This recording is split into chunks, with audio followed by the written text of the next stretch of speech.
한 수도사가 사막에서 영성 수련을 위해 기도하고 있었습니다.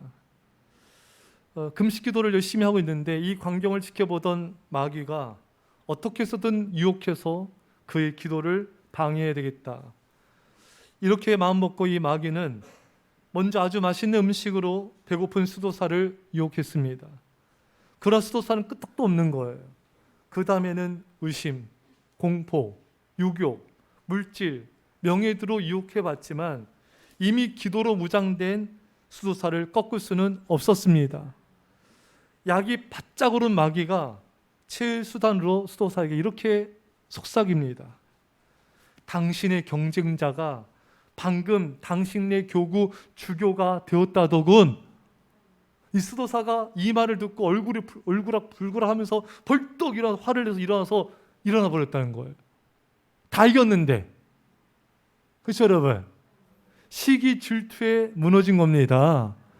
여러분, 시기 질투만큼 사람을 무너뜨리는 강력한 사탄의 공격도 없습니다. 많은 사람들은 나는 시기 질투가 별로 없다고 생각하는 경향이 있는데 결코 그렇지 않습니다. 멀리 있는 사람 상관없어요. 나랑 비슷한 처지에 있는 집사님, 성도님이 칭찬받고 인정받는데 나는 못 받아. 그러면 막 속에서 확 올라온 경험이 있으셨었죠? 예. 또 내가 좋아하는 사람이 나보다 다른 사람을 더 좋아하고 더 관심 가져요. 그때 막 또 확 올라온 적 있지 않습니까? 다 여기 수도사들보다 믿음이 더 좋으셔요. 또 그런 적 있잖아요. 또 내 자녀는 학교에 대학 떨어졌는데 내가 아는 각각 이제는 누군가의 자녀는 좋은 대학에 들어간 거예요. 그럼 갑자기 또 막 이렇게 속상하고, 또 누군가는 내 집에 누군가 집을 사는데 나는 집이 없고, 또 이럴 때 또 시기 질투가 나기도 하고. 여러분, 이 시기 질투의 공격은 이미 우리 삶 속에 깊이 들어와 있습니다.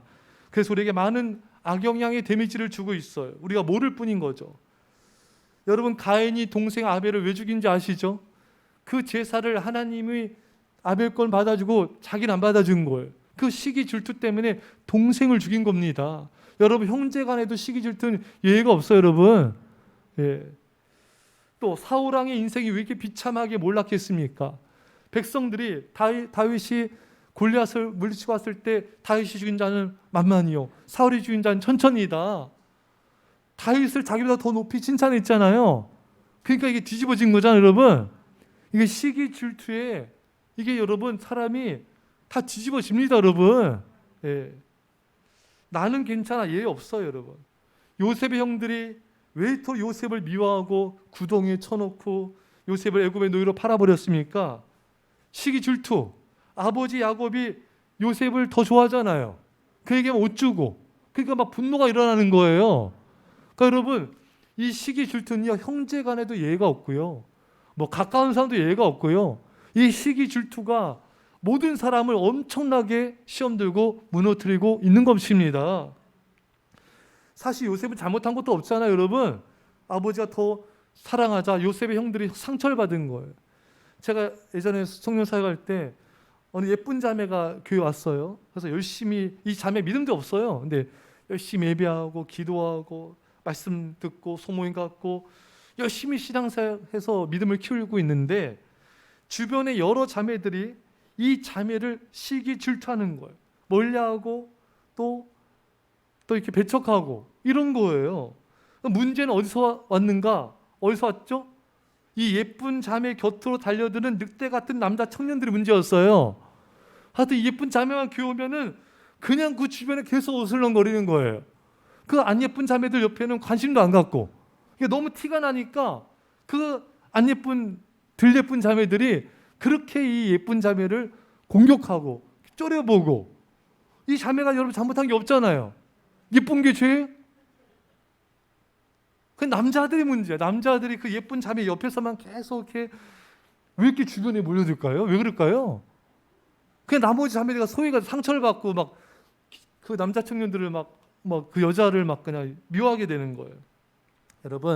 여러분들 누구를 이렇게 좋아하고 아끼면요, 사람들에게 티를 내지 마세요. 사람들이 안 볼 때 많이 베풀어 주세요. 그 자녀들도 마찬가지고요. 예, 자녀들도 제가 보니까 부모님들도 더 예뻐하는 자녀가 있어요. 좀 더 관심이 가는 자녀가 있고. 근데 그거를 다른 자녀한테 티내면 안 됩니다. 그러면 나머지 자녀랑 분노가 일어나는 거예요. 예. 자, 우리가 보면요, 야곱의 편에는 자녀들에게 많은 상처를 줬어요. 그럼 야곱은 왜 이렇게 자녀들 차별했을까요, 여러분? 왜 그랬을까요? 부모에게 그렇게 배웠기 때문입니다. 야곱의 아버지 이삭은 에서를 편애했죠. 또 어머니 리브가는 누굴 더 좋아했어요? 야곱을 더 좋아했죠. 예. 이로 인해서 야곱과 형제들 사이에 얼마나 분란이 생기고 원수들 같이 야곱과 에서가 원수같이 돼버렸잖아요. 이게 다 부모의 편애의 결과입니다. 이뿐입니까? 이 결과로 이제 야곱이 집을 떠나 삼촌 라반의 집에 가가지고 얼마나 고생하고 부모도 못 보고 완전히 그냥 초토화가 된 거잖아요. 이게 다 여러분 편애의 결과입니다, 여러분. 자, 그런데 잘 보십시오, 여러분. 야곱이 본인이 부모의 편애로 엄청난 힘든 어려움을 겪었는데 왜 또 이렇게 자녀들 편에서 자녀 상처를 줬을까요? 왜 그랬을까, 여러분? 말씀드린 대로 부모에게 그렇게 배운 거예요. 예. 자기 부모가 이삭과 리브가 이렇게 편애했으니까 그렇게 배운 대로 하는 거예요. 여러분, 사람은요, 부모가 자신에게 짜증내고 화내고 혼내는 것이 싫으면서도 자녀들한테 그대로 하고 있죠. 부모가 나 혼낸 게 싫었는데 내가 자녀를 그렇게 혼내고 있는 거예요. 부모의 무관심이 싫었는데 나도 자녀한테 그대로 하고 있는 거예요. 부모가 나한테 딱딱하게 말하는 게 싫었는데 내가 그렇게 하고 있고, 부모랑 대화가 없는 게 괴로웠는데 내가 또 자녀랑 대화가 없고, 싫었는데 그대로 하고 있는 나 자신을 발견하게 되는 것입니다. 그러니까 여러분, 부모의 삶은요, 그냥 그 자체로 자녀에게 다 학습이고 교육입니다. 부모가 어떻게 지내냐가 중요해요. 자, 그래서 자녀에게 상처 주는 말과 행동인데도 나도 모르게 그대로 하고 있는 거예요. 왜? 부모에게 그대로 보고 배웠기 때문에. 자, 근데 문제는 뭔가? 부모는 자신이 그렇게 자식에게 상처를 주고 있고 힘들게 하고 있다는 걸 잘 모른다는 사실입니다. 여러분, 부모가 자신에게 혼내고 야단치고 화내는 게 싫으면서도 자신은 자녀들한테 그렇게 행하는 것은 타당하다는 정당성 가지고 자기를 설득하기 때문입니다. 내가 이렇게 자녀 혼내고 야단치는 것은 자녀 달대라는 거야. 자녀에게 소리치고 화내는 것은 그게 정당한 거야. 여러분, 자녀들은 힘들어하고 있어요. 근데 그것을 바라볼 눈이 없는 거예요. 그리고 자기를 고치려고 하지 않습니다. 자, 여러분, TV 프로그램에 어느 프로그램 보면은 자녀의 문제를 가지고 상담을 신청하면 전문 상담가가 치료해 주는 프로그램이 있죠. 자, 그런데 이 프로는 자녀를 고치는 프로그램인데 상담가는 자녀를 고치기 전에 부모를 교육합니다.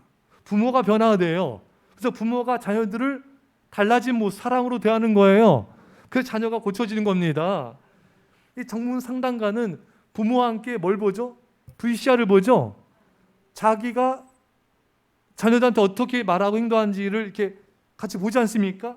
그래서 대부분 모든 부모들이 어떻게 반응해요? 깜짝 놀라죠. 그 눈물 흘리죠.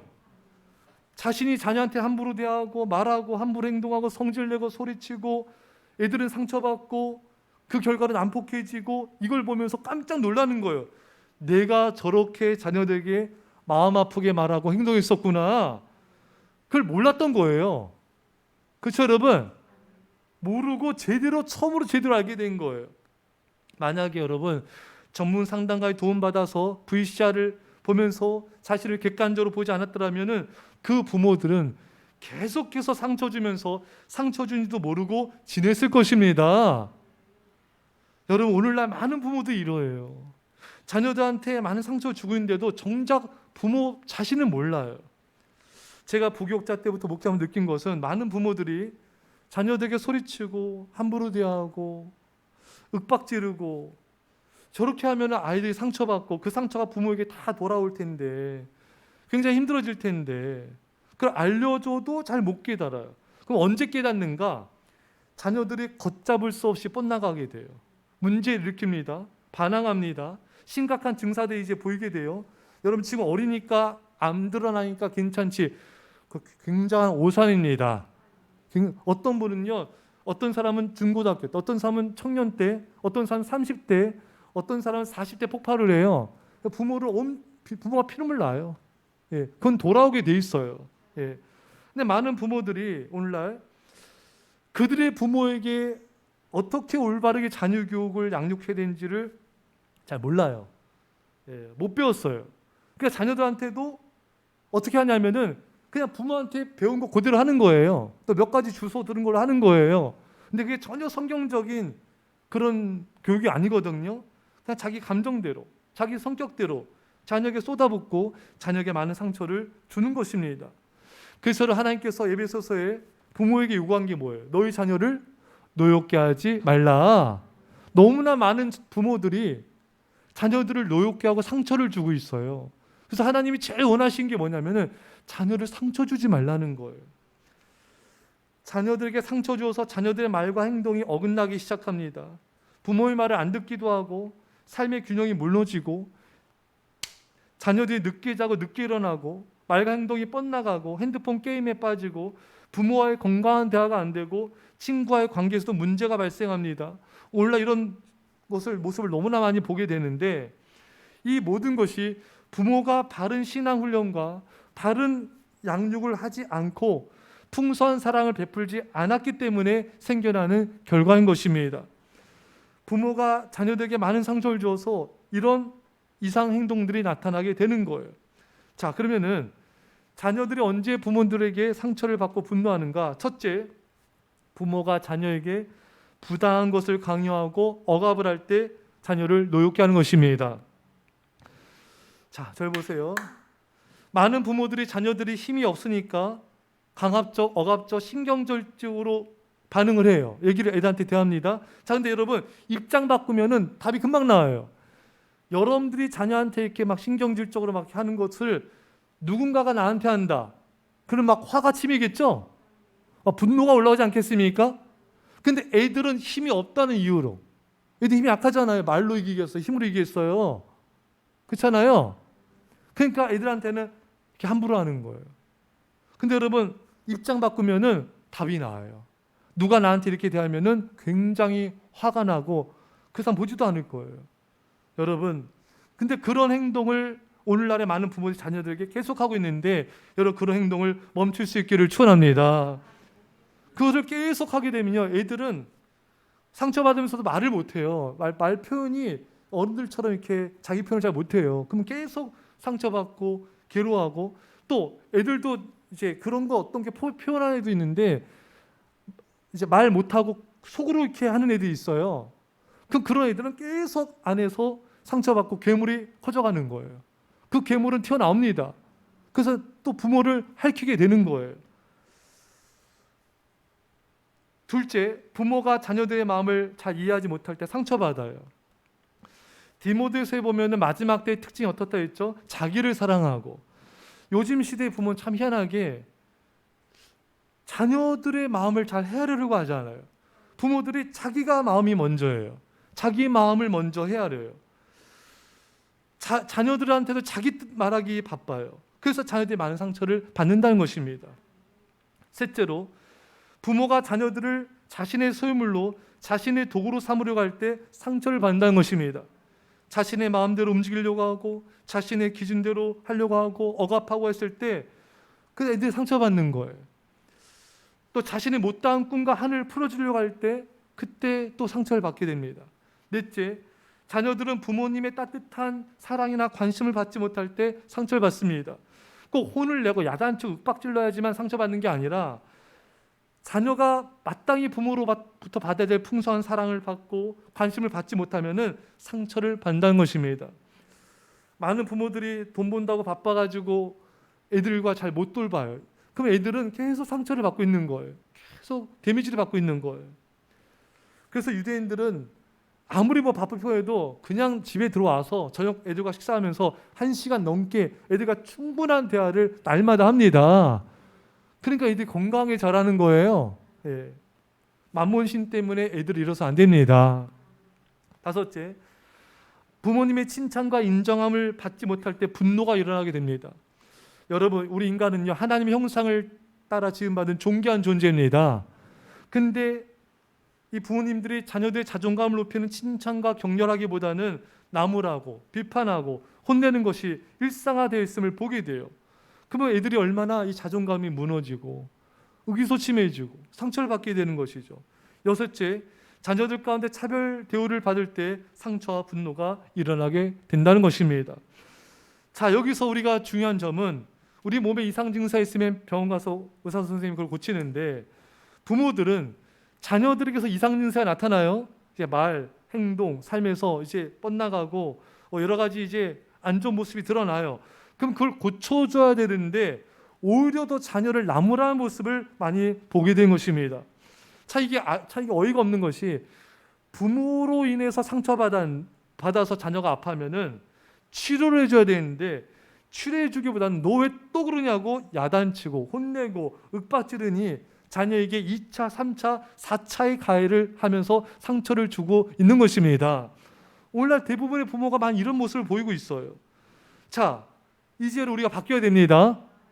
자녀들의 말과 행동이 얘가 좀 이상해요. 뻗나가고 반항하고 의기소침하고 말 못하고 소심하고 이런 모습들이 보이면은 화를 내고 야단칠 게 아니라, 내가 쟤한테 사랑을 못 줘서 얘가 이렇게 상처받고 뻗나가서 아파하고 있는 것이구나. 내가 더 사랑을 쏟아줘야 되겠다. 더 많이 대화 나누고 더 많이 관심 가져주고 말씀으로 회복시켜줘야 되겠다. 이런 다짐을 하고 이렇게 노력을 해야 됩니다. 부부간에도 마찬가지예요. 부부간에도 많은 부부들이 그런 얘기를 해요. 도대체 남편이, 도대체 이 아내가 왜 이렇게 말하고 행동하는지 모르겠다고.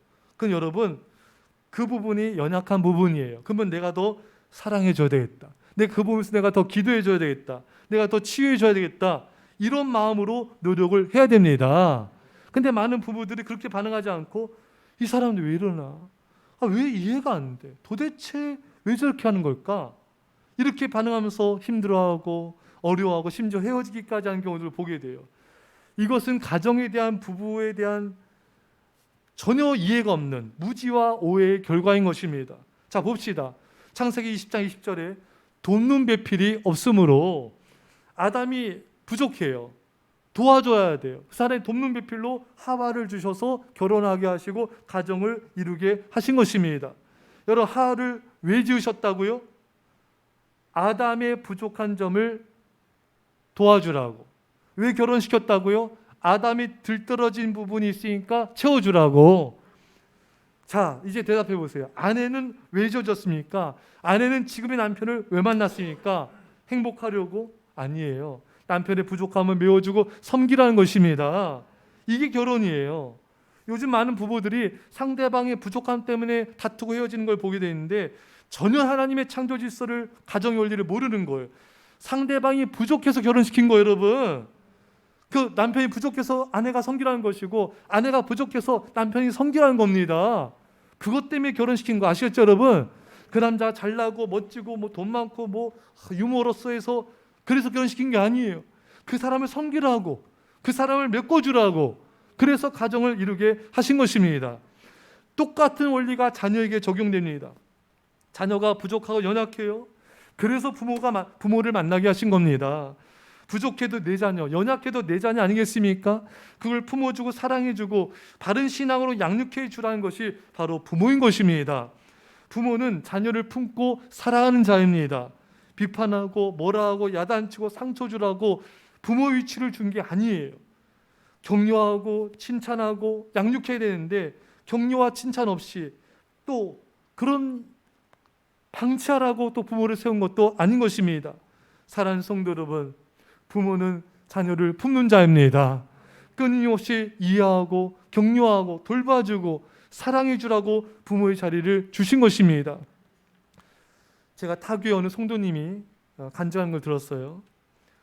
이분이 이런 얘기를 해요. 자신이 그래도 좀 나이스하고 괜찮은 사람이라 생각했대요. 그런데 자녀들이 1살, 2살 이렇게 나이가 먹어가면서 애들이 이상하더래요. 애들이 떼쓰고 토라지고 말 안 듣고 성질 부리고 애들이 왜 이러나 이해가 안 되더래요. 근데 이분이 이제 말씀 훈련 받으면서 은혜를 받고 나서 뭘 깨닫냐면은, 내가 문제구나. 이 아이들의 모습이 바로 내 모습이구나. 내가 불안정하고 내가 성격이 이렇고 내가 짜증내고 내가 부족해서 이런 것이구나. 자신을 인정하게 되더랍니다. 그 전까지는 애들의 모습이 자신의 모습이라는 걸 인정할 수가 없었더래요. 왜? 나는 나이스한 사람이니까. 나는 괜찮은 사람이니까. 애들이 부족하면 내 책임다 인정하게 되면 내가 자존심 상하자 이거죠. 여러분, 자녀의 부족함을 인정하지 않으려는 것은 부모의 자존심이기 때문이기도 합니다. 부모는 자녀의 모습을 부끄러워하지 않는다고 하지만 실상은 자신의 나이스한 모습을 지키기 위해, 자신의 자존심을 지키기 위해 자녀를 야단치거나 윽박질러서는 안 되는 것입니다. 부모의 체면을 위해서 자녀를 훈육하지 마시기 바랍니다. 마치 나를 안 닮은 것처럼, 나와 다른 누군가처럼 자녀를 혼내서는 안 됩니다. 말씀드린 대로 꼭 화를 내고 야단치지만 상처 주는 게 아니라 상처는 사랑의 결핍입니다. 자녀에게 베풀어야 될 따뜻한 칭찬, 격려, 인정이 부족할 때 자녀들은 상처를 받게 되는 것입니다. 여러분, 하루에 몇 번은 칭찬해주고 인정해 주시고요, 적어도 30분 이상은 자녀와 꼭 대화를 나누시기 바랍니다. 하루에 30분도 자녀와 대화를 나눌 수 없는 직장이라면 그 직장은 좀 고려해 보셔야 돼요. 자녀보다 중요한 게 어디 있겠습니까? 가족보다 중요한 게 어디 있겠습니까, 여러분? 자녀와 가족들과 함께 대화 나누고 함께 예배드리고 함께 기도하고, 그것이 부모가 가져야 될 바른 신앙적 가치관인 것입니다. 그래서 자녀들과 대화를 나누면서 매일같이 자녀들이 가져야 될 성품, 가치관, 신앙관, 목표, 철학, 이런 것을 부모가 계속해서 대화를 통해서 가르쳐 줘야 돼요. 근데 부모 자신이 그 부모한테 배운 게 없거든요. 그러니까 뭘 알려줄 수가 없는 거예요. 하지만 아니에요. 우리 부모가 안 했다 나라도 해야 됩니다. 내가 말씀 받고 은혜 받은 거 나누고, 또 기도하다 또 말씀 받아 깨닫는 것도 나눠주고, 어떻게 말씀해서 살아가야 되는지를 하나씩 하나씩 은혜를 나누면서 다 알려줄 수 있어야 되는 것입니다. 여러분, 야곱의 편애로 상처받은 야곱의 아들들을 상처는 다시 야곱에게로 돌아오게 되었습니다. 여러분, 야곱이 그 아들들이 요셉을 애굽에 팔아넘기고 아버지한테는 피 묻은 요셉의 옷을 주자 야곱은 요셉이 짐승에게 찢겨 죽은 줄 알고 얼마나 통곡합니까? 13년간 요셉이 죽은 줄 알고 피눈물 나는 세월을 보내게 되었습니다. 여러분, 다른 사람에게 상처 주면 내 눈에는 피눈물이 나는 것입니다. 자녀에게 상처 주면은 부모도 피눈물 나게 되는 거예요. 부모들이 하는 가장 큰 실수 중에 뭐가 있느냐면은 자녀에게 짜증내고 화내고 상처 주는 것을 너무 쉽게 생각하고 너무 쉽게 한다는 거예요. 자녀가 힘이 없고 자신을 방어할 능력이 없다고 계속 자녀를 야단치고 짜증내고 화내면서 계속해서 오랜 세월 동안 상처를 주는 것입니다. 여러분, 자녀가 받은 상처는 부모에게 피눈물로 돌아옵니다. 그렇기 때문에 자녀에게 상처 주지 말고 당장 멈춰야 되는 것입니다. 남편은 아내에게 상처 주는 삶을 살아서 안 돼요. 제가 부교육자들 그 애정교에서 보면은 남편이 아내에게 많은 상처를 줬어요. 그러니까 이 남편이 나이가 들어서 굉장한 상처를 받게 되더라고요.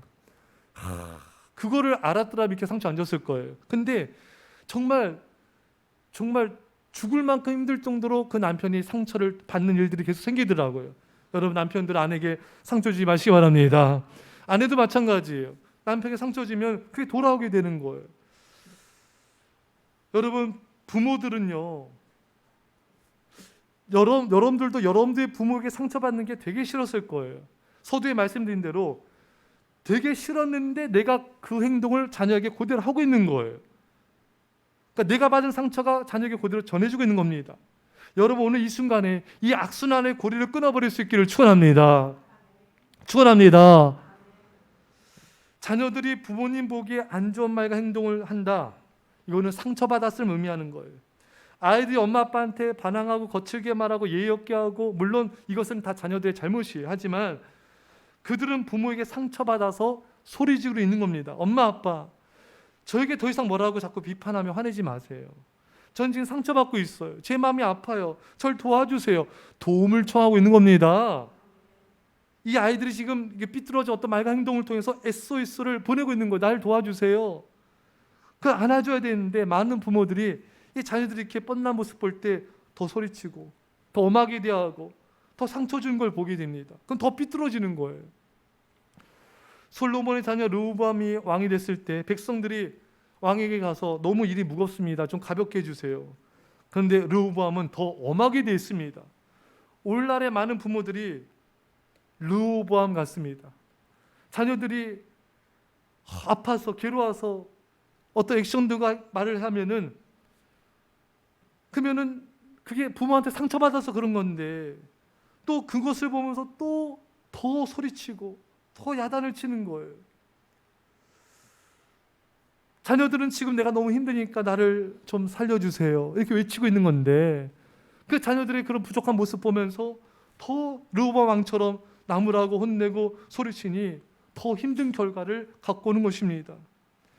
르호보암 왕은 결국 백성들에서 쫓겨나게 되고 이스라엘 두 지역만 남겨 10지파도 잃게 되었습니다. 여러분, 자녀들의 모난 모습, 삐뚤어진 말과 행동을 보면서 판단하고 비판하며 나무라지 마시고 내가 상처 줘서 그렇구나, 내가 사랑을 덜 줘서 그렇구나, 내가 인정과 칭찬을 덜 줘서 그렇구나, 그렇게 더 사랑으로 나아가는 계기가 될 수 있기를 축원합니다. 제가 요즘에 학생들과 아이들을 이렇게 보면은 참 가슴이 아파요. 저 오늘 설교도 제가 가슴이 아파서 이렇게 설교를 한 거예요. 애들을 이렇게 얼굴을 보면, 요즘 애들 보면 얼굴에 생기가 없어요. 총명이 없어요. 그게 왜 그런가? 부모한테 사랑을 못 받아서 그래. 바른 사랑을 못 받은 거예요. 집착하는 사랑 말고요. 인간적인 사랑 말고, 야단치는 사랑 말고요. 사랑을 못 받으니까 애들이 눈에 초점이 없어요. 생기가 없어요. 얼굴에 밟지를 못해요. 사랑과 인정받았는데 맨날 이렇게 혼나고 야단 맞으니까 애들이 내성적이고 소심하고 의기소침해지는 거예요. 여러분, 여러분들의 자녀들 얼굴 좀 보세요. 어떠세요? 어떻습니까? 얼굴에서 혹시 사랑 없는 모습, 초점 없는 눈빛, 공허한 얼굴 표정은 혹시 있지 않습니까? 그런 모습이 있다면 여러분, 안쓰럽고 불쌍히 여겨야 됩니다. 그걸 뭐라 하고 계속 나무래서는 안 되는 것입니다. 여러분, 아내 남편의 얼굴 속에서 무표정하고 생기 없는 모습 혹시 보이십니까? 그것을 불쌍히 여긴 마음으로 바라보고 있습니까? 아니면 판단하고 비판하는 마음으로 바라보고 있습니까? 성도들과 이웃을 바라볼 때도 마찬가지입니다. 근데 많은 사람들이 자녀가 힘들어하는 모습을 보여도 그것을 제대로 바라볼 눈이 없어요. 왜냐면요, 자기 바라보기 바빠요. 그래서 자기를 고치려고 하지 않는 것입니다. 자, 이제 마지막 결론입니다. 해결책이에요. 상처를 치유하는 첫 번째 길, 상대방의 아픔을 보는 것입니다. 근데 요즘 현대인들은 자기를 너무 사랑해서 자녀도 안 보여요. 남편도 안 보여, 아내도 안 보여요. 자, 여러분, 부모도 잘 안 보입니다. 그래서 우리 기도해야 돼. 주여, 내 자녀, 내 가족, 성도들 속에 있는 아픔을 보게 하옵소서. 남편과 아내에 있는 아픔을 보게 하옵소서. 여러분 남편과 아내에게 못마땅한 부분 혹시 있잖아요, 사람들마다. 근데 여러분, 그것이 상처와 연관된 가능성이 많습니다. 못마땅한 부분 봤을 때 내가 더 사랑을 베풀어야지, 이렇게 여러분 바라볼 수 있기를 축원합니다. 자, 여러분,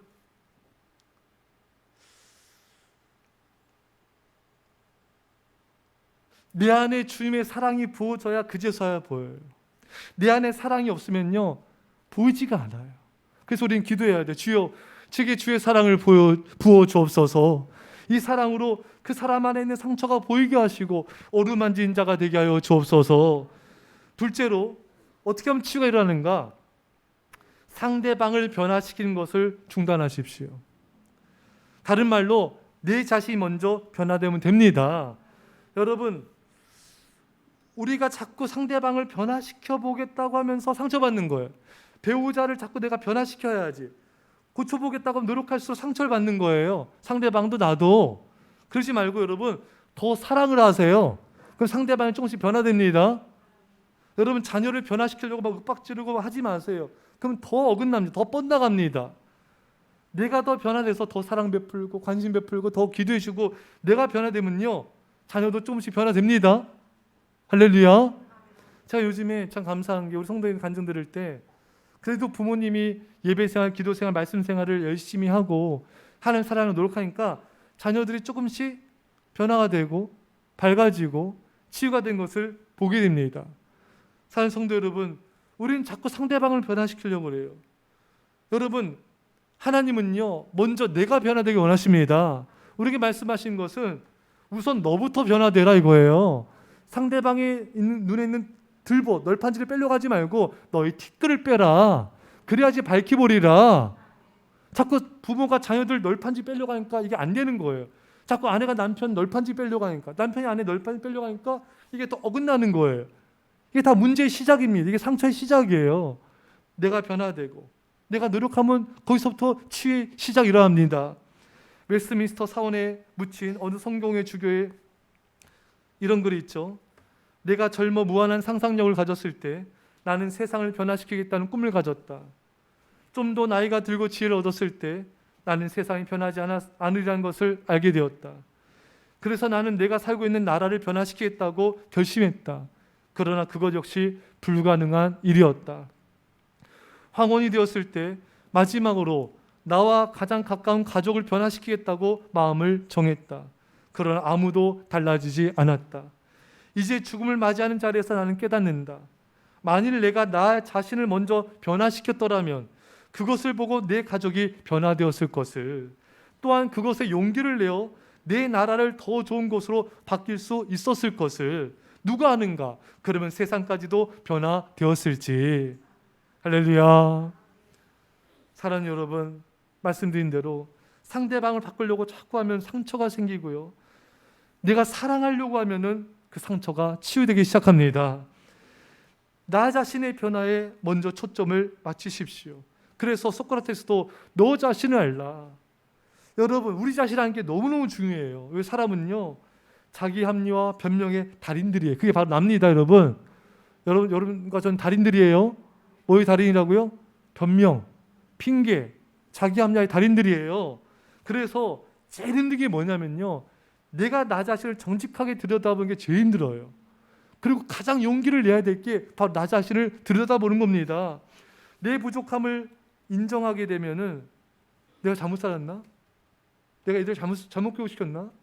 여러분, 용기를 내세요. 지금 이 순간 용기를 냅시다. 이것이 내가 변화되면 되는 거다. 이것이 나의 문제다. 내가 나를 변화시키면 된다. 이런 은혜가 있기를 축원합니다. 마지막 셋째로요, 어떻게 상처가 치유될 수 있는가? 성령 충만하면 치유 역사가 일어납니다. 여러분, 성령 충만과 기도는 같이 가요. 우리가 간절히 기도하면요 성령 충만 임하게 되고요, 성령 열매 아시죠? 성령 열매는 오직 사랑과 희락과 화평과 오래 참음과 자비와 양성과 충성과 온유와 절제니, 성령 충만해지면요 사랑이 많아져요. 기쁨이 충만해지고 평안해집니다. 관용을 베풀게 되는 거예요. 성령 충만하면 마음도 온화해지고요, 성품도 부드러워집니다. 그래서 상처가 치유되기 시작하는 것입니다. 여러분들이 성령 충만 먼저 받으시기를 축원합니다. 그 자녀들한테 상처 주면 안 하게 돼요. 그리고 자녀들이 성령 충만 받도록 예배로 기도로 이끌어 주시기 바랍니다. 그러면 이 자녀들이 치유가 일어나기 시작하는 것이에요. 여러분, 성령 충만은요 근엄하고 막 신 목소리 이거 아니에요. 여러분, 전투적인 거 아닙니다. 성령 충만하면요 인간관계가 정상이 돼요. 인간관계 회복이 합니다. 성령 충만하면 남편과 아내가 사랑하게 돼요. 성령 충만하면 부모와 자식이 사랑하게 됩니다. 성령 충만은 성도와 이웃과의 관계가 회복이 되는 것입니다. 여러분, 자동차에는 약 2만 개의 부품이 있는데 그중에 쇳덩이도 많습니다. 그럼에도 자동차가 마찰 없이 굴러가는 이유는 윤활유 때문이라는 것입니다. 여러분, 성령 충만은 윤활유 같습니다. 가정 내 상처가 있습니까? 여러분, 성령 충만해서 기도하십시오. 여러분, 성령님이 터치하시면은 치유가 일어납니다. 아무리 깊은 상처도 성령님 능히 치유하실 수가 있으십니다. 아무리 오래된 상처도 성령께서 만지시면 치유가 일어나는 것입니다. 사랑하는 성도 여러분, 여러분과 가족들, 자녀들, 이웃에게는 크고 작은 상처가 다들 있어요. 여러분, 성령 충만을 구하시고 성령님이 치유가 오늘 이 순간 일어나기를 주의 간절히 축원합니다. 우리 시간에 기도하겠습니다. 우리 시간 짧게 한번 같이 통성으로 기도합시다. 주님, 나를 보게 해주시고 내가 변화되게 하여 주시고 이 상처가 내 대항대에서 끊어지게 해주시고 성령을 부으시고 우리 가정을 치유해 주시옵소서. 우리 소리내서 같이 한번 기도합시다. 하나님 아버지 감사합니다. 아버지 하나님 소리내서 기도합니다. 하나님 아버지 우리 허물과 죄를 용서하시고 우리가 자녀들에게 상처 준 것들 주님 용서하여 주시며 아버지 이 시간에 아버지 우리가 우리 자신을 보게 하여 주셔서 하나님 아버지 하나님 더 이상 이 상처가 아버지 흘러가지 않도록 우리 양에서 이 시간 끊어지게 하여 주옵소서. 오 주여 주의 사랑을 아버지 주의 사랑을 부어 아버지 주의 은혜를 부어주셔서 아버지 하나님 우리가 진실로 하늘로 만지게 하시며 하나님의 사랑으로 일어나게 하소서. 주여 아버지 하나님 오 주여 우리 아버지 우리 만져주셔서 저희 주셔서 성령을 부어 기도하겠습니다. 믿음으로 아멘 합시다. 하나님 아버지 우리가 부모님께 받은 상처와 아픔들이 참 싫었는데 그것을 나도 모르게 자녀들에게 하고 있는 계속해서 상처를 주면서 깨닫지 못했던 지난날의 죄악들을 용서하여 주시옵시고 이제 주님 우리 자신을 보게 하옵소서. 주님 주의 사랑이 부어지어지만 우리가 자녀들과 가족들에게 있는 상처가 볼 수가 있으며 그것을 만질 수가 있사온데 주여 우리의 사랑 없음을 용서하여 주시고 주의 사랑을 부어 주옵소서. 이제 더 이상 상처가 아버지 진행되지 않게 지금 이 순간 끊어질지어다. 예수님의 이름으로 모든 상처와 모든 저주의 악순환 고리는 끊어질지어다. 하나님 성령으로 기름 부어주셔서 모든 상처 아픔들을 치료하여 주시고 회복하게 하여 회복시켜 주옵소서. 감사드리며 예수님의 이름으로 기도합나이다. 아멘. 준비한 예물을 함께 드리도록